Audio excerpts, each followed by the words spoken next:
Justin Becker with the Rugged here. It is week 14 of Bench or Flex, the fastest fantasy football show on the net.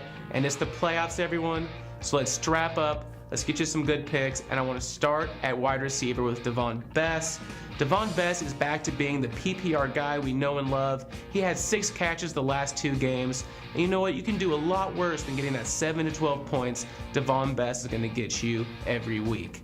Speaking of PPR guys that I really like, Danny Woodhead for the New England Patriots. This guy had 4 catches and 104 all-purpose yards last week against a Jets defense that's pretty stingy.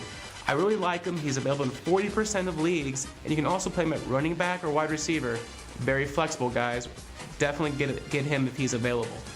Next up, Earl Bennett from the Bears has scored double-digit points in 3 out of his last 5 games.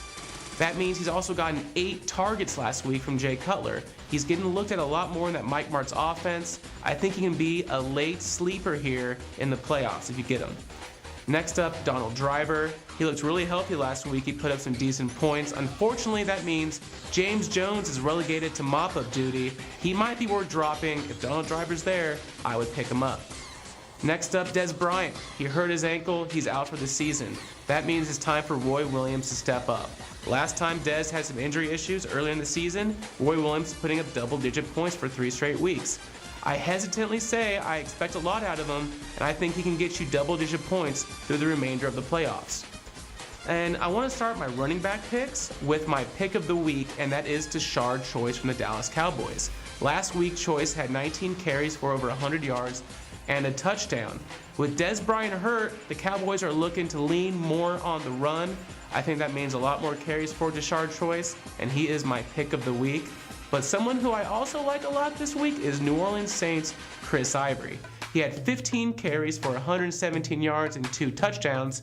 In fact, in the press conference after the game, Coach Sean Payton just was saying great stuff about Chris Ivory, how he's going to be his back for the remainder of the season.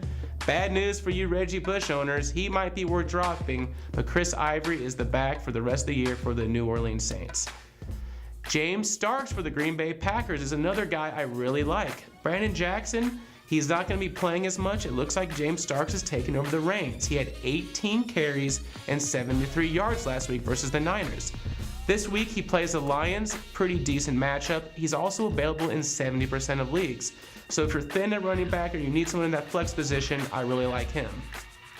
At tight end, Kevin Boss, I'm going to admit it, he let me down last week. He only got 2 points. I'm going to stick with my guns though, because that wide receiving core in New York is terrible. They're injured. They got to throw the ball somewhere, so I look for Kevin Boss to get some targets this week. Someone who didn't let me down though, Ben 1.21 Gigawatson. See the Back to the Future reference? I'm going to stop right there. Anyways, he had 10 catches for 100 yards and a touchdown last week.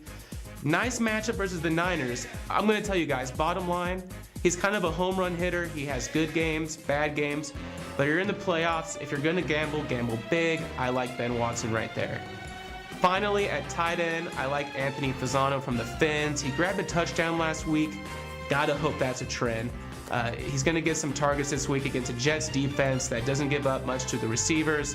I look for him to get about 5-6 targets, hopefully a few of those in the red zone. That's it for this first playoff edition of Bench or Flex. If you have any questions, you can hit us up on Facebook, you can hit us up on Twitter, or of course you can hit us up in the comment section below. Until next week, this is Justin Becker, and good luck.